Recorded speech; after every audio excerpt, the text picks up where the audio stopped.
hello everyone, welcome to this channel. We are studying class 11 physics, in that chapter number 5, laws of motion. Now till now in the previous videos we have seen all the basic concepts that we have studied in standard 9 related to force and laws of motion. It was very important as it was the base to study the further concept.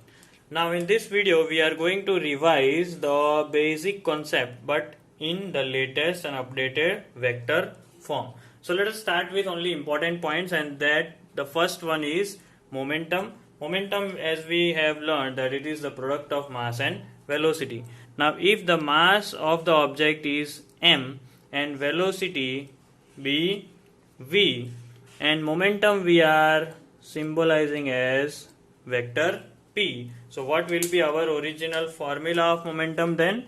It will be p equals to m into v. Right? Now going for the unit of mass is kilogram, unit of velocity is meter per second. Right? So this will be our unit of momentum. Talking about the dimensional formula of momentum, kg is m1, meter, so that shows length, it is L1, and time, that is second, but it is in denominator, so taking it in numerator it will be t raised to minus 1. So in physics, in class 11, whenever we study about any new physical quantity, we have to remember the definition, the formula, the unit, as well as the dimensional formula. Now moving ahead with the second law of motion. So as we know, the second law of motion given by Newton is time rate of change in momentum of any object of a body is equal to the external force acting on it.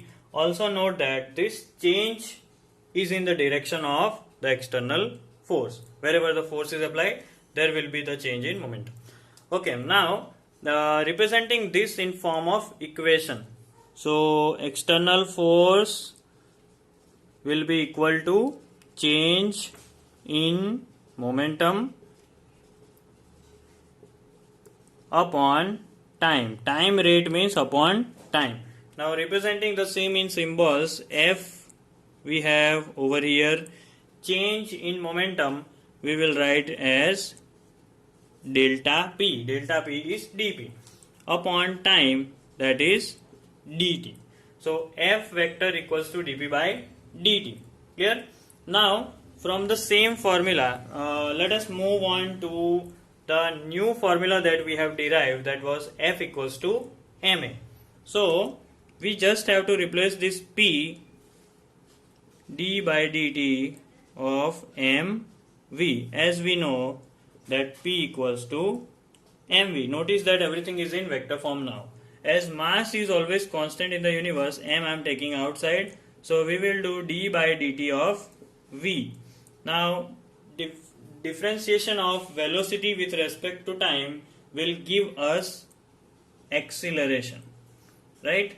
So there you go, there we have our new derivation formula, F equals to ma. As m is a scalar quantity, we are not putting arrow on above, and here we have replaced dv by dt as a. Clear? Based on this formula, we have the unit of force. M is mass, that is kilogram. Acceleration, that is meter per second square. So unit of force is kilogram meter per second square. Now what about the dimensional formula?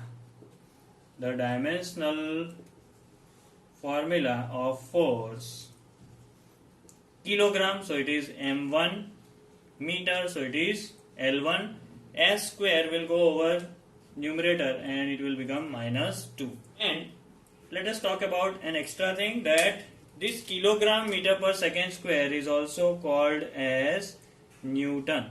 We are telling this as Newton, its symbol is N. This is our SI unit, okay? But if we want a CGS unit, that will be Dyne. Okay? The CGS unit of force is Dyne. SI unit is Newton, which is also called kilogram meter per second square.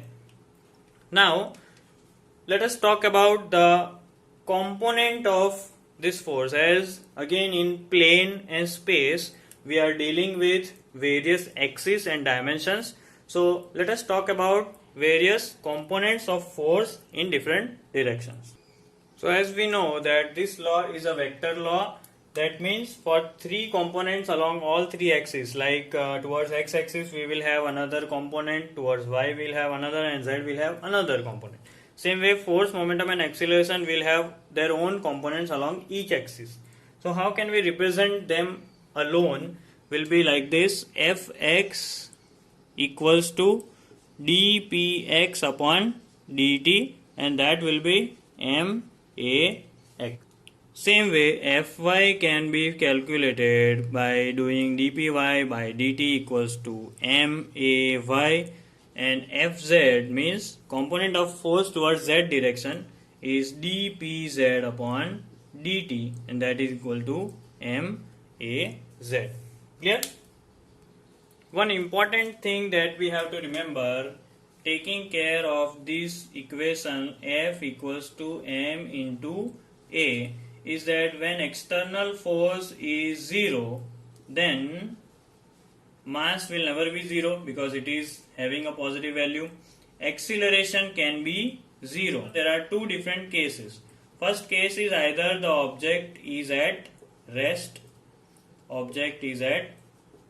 then and only then the acceleration will be 0. And second, object is in uniform motion, right? Object is having uniform velocity, that means velocity doesn't change, and in that case also acceleration is 0, right? And in that case external force can be considered as 0. So you see, the first law of motion given by Newton applies by this condition, right?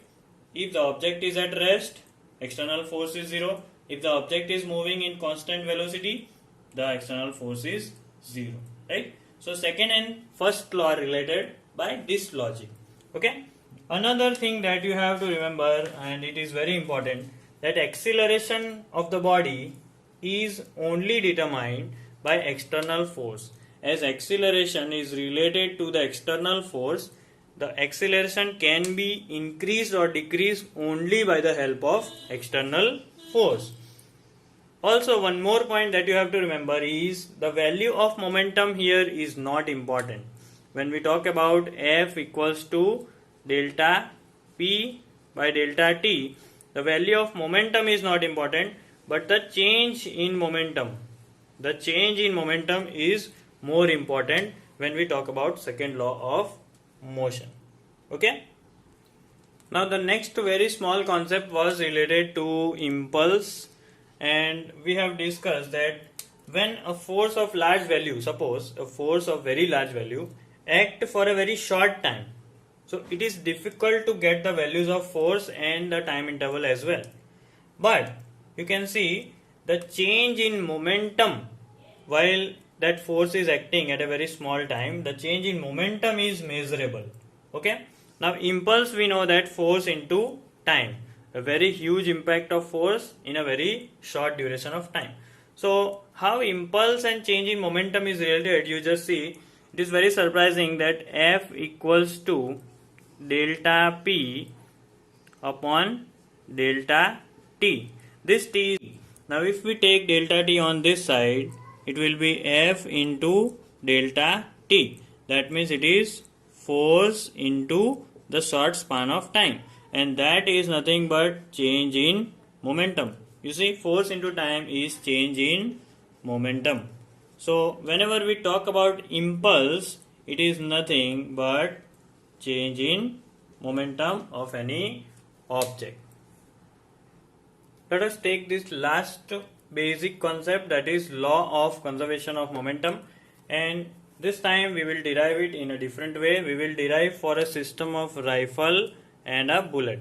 You all know recoil of rifle. Whenever bullet is fired, the bullet gets force by the rifle, same way the rifle also gets the same force by the bullet. Now you see, let initial momentum of rifle be PR and let initial momentum of bullet be PB. Now total initial momentum before firing. You see, before firing everything was on rest. Clear? So total initial momentum PB plus PR is 0. Now you see that by Newton's second law, P dash B, that is change in momentum of bullet, is F into delta T, right? So change in momentum F delta T of bullet will be F into delta T. Suppose in forward direction. Change in momentum of rifle in the opposite direction will be negative of F into delta T. Both are opposite. Clear? Now if we talk about total final momentum, total of these two, that is PB dash plus PR dash. PB dash plus PR dash will be F delta T plus minus F delta T, and both will get cancelled and the final result will be 0. That means you see over here total initial momentum before firing was also 0, after firing was also 0. That means initial momentum equals to final momentum, thus momentum is said to be conserved. So this is the law of conservation of momentum in rifle and bullet example.